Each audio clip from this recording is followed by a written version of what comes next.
The scream tore through the night like something alive. A single, sharp cry that made birds explode out of the mango tree behind the house.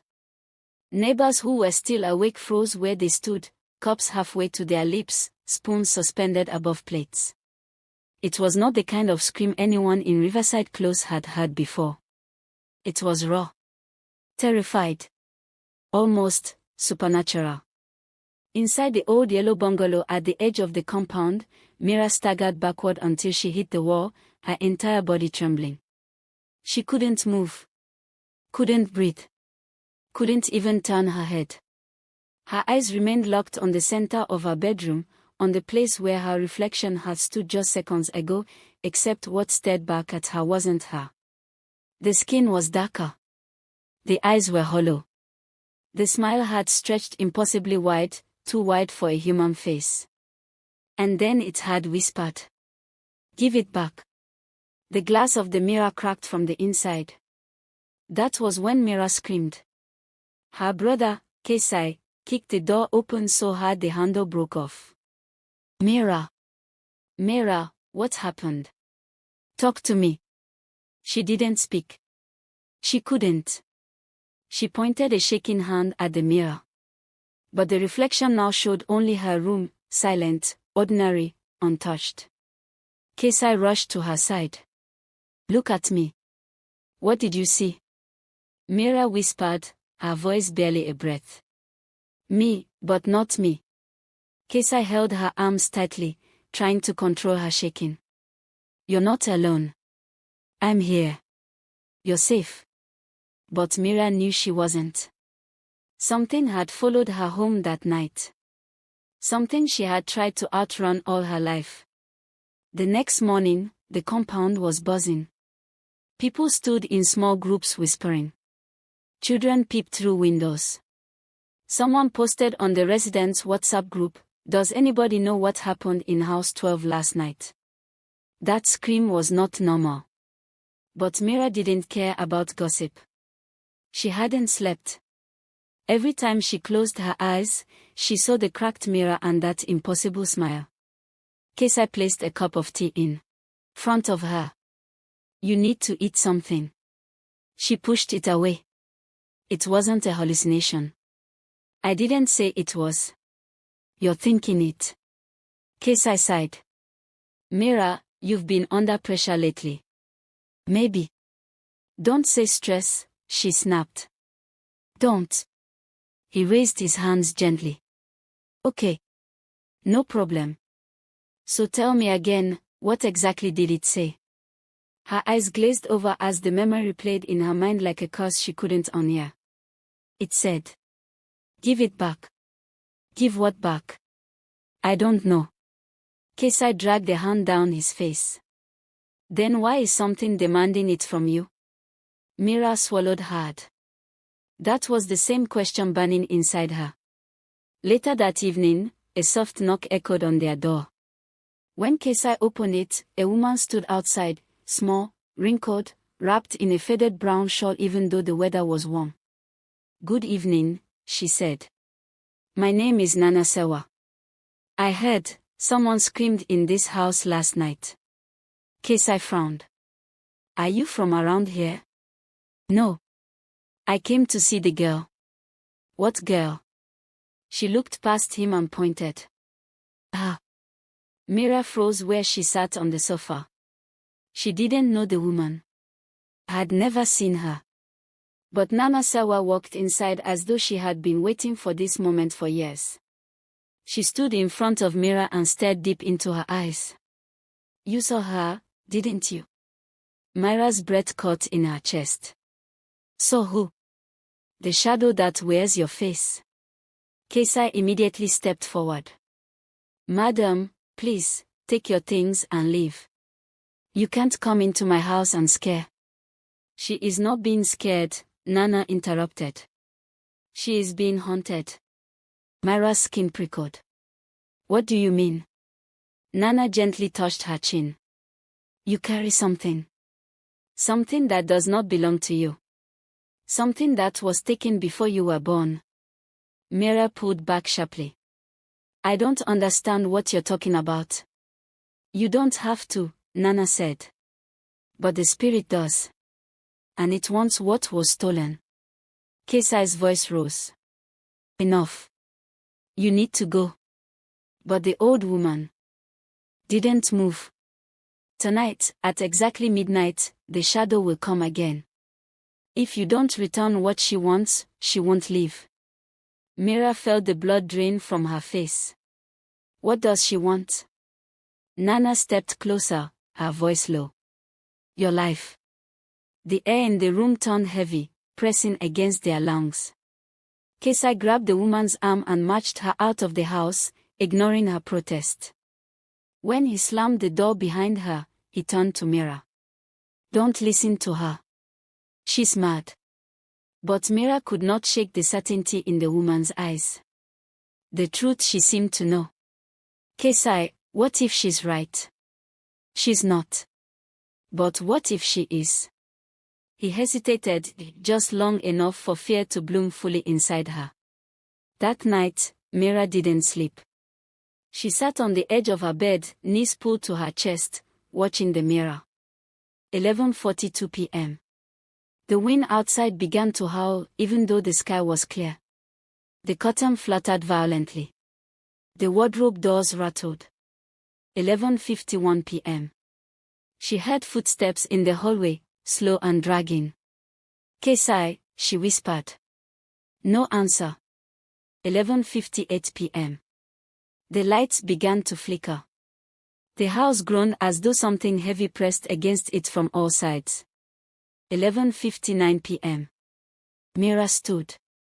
Her pulse thundered in her ears. Please, please don't come. 12 a.m. The mirror cracked again, this time in a perfect circle, like something was pushing from the other side. A voice whispered inside her head. Give it back. Mira stumbled backward. I don't have anything. Leave me alone. The reflection stepped forward, out of the mirror entirely. It had her face, her height, her body. But its eyes were empty sockets filled with swirling darkness. Mira's scream choked in her throat. The shadow mirror tilted its head. What was stolen must be returned. Mira shook her head frantically. I don't know what you're talking about. I didn't take anything. The shadow raised its hand. Mira felt something invisible grip her throat, lifting her off the ground. Her legs kicked helplessly. As she gasped for air, her door burst open and Kesai ran in with a crowbar. Drop her. He swung the crowbar wildly through the air. It passed right through the shadow mirror's body. But the moment it touched the space behind her, the shadow shrieked and released Mira. Kesai grabbed her and pulled her behind him. Stay back. But the shadow mirror began to walk toward them, its step slow and deliberate, its body glitching like a broken video. Kesai tightened his grip on the crowbar. If you take one more step. The shadow vanished. Just disappeared into thin air. Mira collapsed to the floor, coughing, sobbing, shaking violently. Kesai dropped the crowbar and held her tightly. I've got you. I've got you. I'm here. But Mira's voice trembled with terror. It'll come back. It's not done. The next morning, Kesai didn't argue. He called Nana Sewa and begged her to return.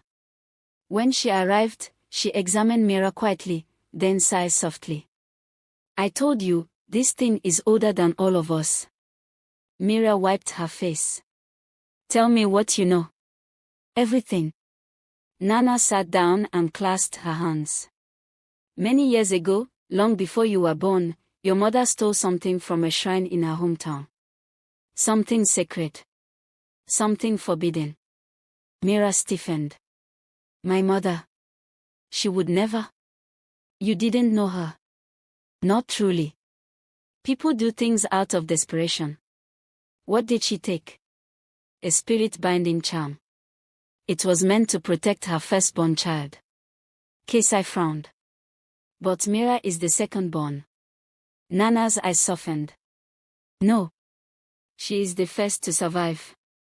The room went silent. Mira felt cold all over. I'm the only surviving child.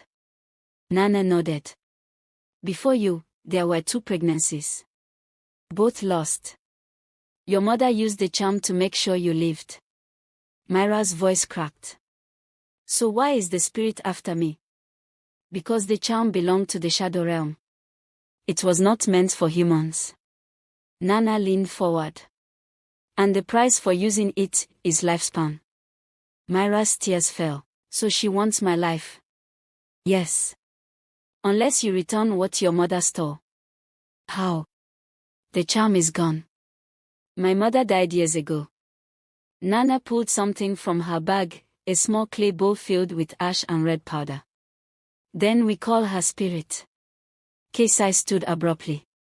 No. We are not doing that. Absolutely not. Mira touched his arm. We don't have a choice. Kesai turned to her with fear in his eyes. Mira, raising the dead is not a solution. It's another problem. Please. She held his gaze. I'd rather face my mother's spirit than let that thing kill me. And Kesai's shoulders slumped because he knew she was right. That night, the 3 of them sat in a circle around the bowl. The lights were off. Only 2 candles flickered dimly.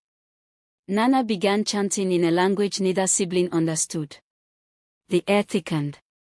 The temperature dropped so fast Mira could see her breath. Then a voice echoed, soft, familiar, trembling. Mira. Her heart stopped. Mom. A figure formed inside the candlelight. Mira's mother. Pale. Translucent. Sad. Mira reached forward but her hand passed through empty air. Why didn't you tell me? Her mother shook her head slowly. I tried, so many times. But how do you confess to your child that you traded her soul to save her life? Mira sobbed. Then help me. Please. Tell me what to do. Her mother lifted her hand. A faint glow emerged in her palm, something small, black, shaped like a curled seed. This is what I stole. The charm. You must return it to the shrine where I took it. Mira swallowed hard. Where is that shrine? Far from here, her mother whispered. And guarded by things that do not forgive. But it is your only chance. The candles flickered violently. Her mother's voice trembled. She is coming. Who? The shadow. Her mother's face twisted in fear. Go. Now. The candles blew out. The mirror cracked. A voice hissed through the room. Give it back. Kesai grabbed Mira's hand. We are leaving. Now. Before the shadow could emerge, they ran out of the house, jumped into Kesai's car and sped toward the old village Nana described. The road was dark, winding, and empty. The air was heavy with danger. After hours on the road, they reached the forest path leading to the shrine. But halfway through, the car engine died. Kesai hit the steering wheel. No, not now. Nana whispered, she is close. She can feel the charm. Mira clutched the glowing seed tightly. We have to run. So they ran, through the trees, breath sharp, lungs burning. Behind them, a faint laughter echoed through the forest. Then footsteps. Then whispers. Give it back. Mira. They reached the shrine just as the moon broke through the clouds. It was old. Broken. Overgrown with vines. But the air around it pulsed with ancient power. Nana pointed. Place the charm on the altar. Mira ran forward. But a cold hand grabbed her ankle and dragged her backward. She screamed as the shadow Mira crawled from the darkness, its grin too wide, its face distorted. Kesai charged forward and used his body weight to pull Mira free. Go. Go. Now. Mira stumbled onto the stone platform and slammed the charm onto the cracked altar. The ground shook. A blinding flash erupted.